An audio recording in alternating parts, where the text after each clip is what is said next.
which was a cover, because actually what it was is a whole bunch of restless hippies wandering around trying to find a way to beat the system. And so we were the publishers of the counterculture.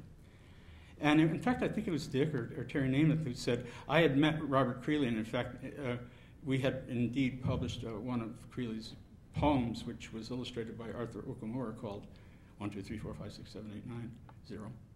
And so we knew Creeley, and then it was Dorn. Would we invite Ed Dorn to come? And it was such an incredible situation. I mean, it all seems like a comic book to me now. It's so bigger than... My imagination has filled in a lot of blanks, I think. Around that time, I had exploded around the work of Charles Olson. Charles Olson was and remains for me the great American intelligence of the century. I don't think anybody yet has climbed those mountains, with the possible exception of a man I got to know by the name of Carl Sauer. And certainly by 1971, when I met Ed, those were the two mountains that I thought any American writer ought to try to climb. They were the great mountains of American literature. Sauer was still very much alive over in Berkeley, and indeed I had the amazing opportunity to drive Robert Duncan over to Bancroft, where he worked, and then go over while Robert was inside Bancroft and reading all the latest books at the library quickly. I went over to Sauer's house and went to talk to Sauer for an hour or two, then pick up Duncan, and then go back to San Francisco, and then walk down that night to Ed's place and say, God, you should have heard him today. And it was the education of a lifetime. Having known something of Olson and something of Sauer before I met Ed, my God, here was the guy that Charles Olson had written the bibliography on America for Ed Dorn, and here was Ed Dorn, a guy who had insisted at Black Mountain College that he wanted a degree out of all this. And they said, oh God, well, how do we do that? And as I understand it, they came up with this bibliography on it, that he'd have to read all that, and then they appointed Creeley as his reader.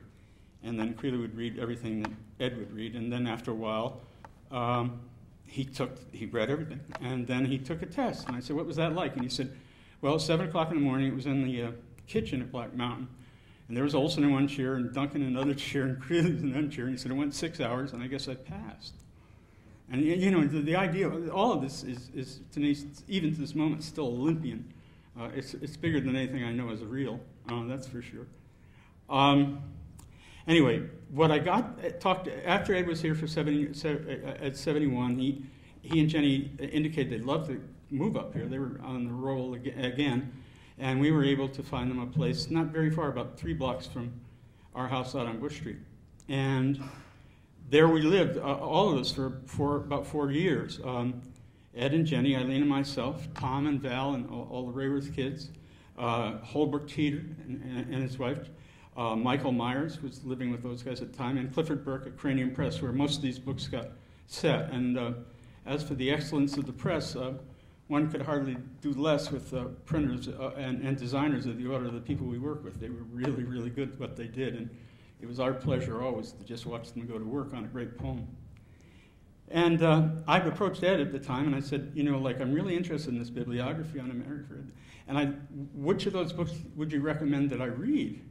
And I think he kind of looked at me like, what are you talking about? And then as we talked every day. I mean, he was a neighbor. We would see each other every day. Slowly I found myself getting in the car. I was mentioning to Duncan McNaughton the other day, just driving over here from Berkeley, I think 90% of my memories of Ed were in a car. I mean, it was always a drive somewhere.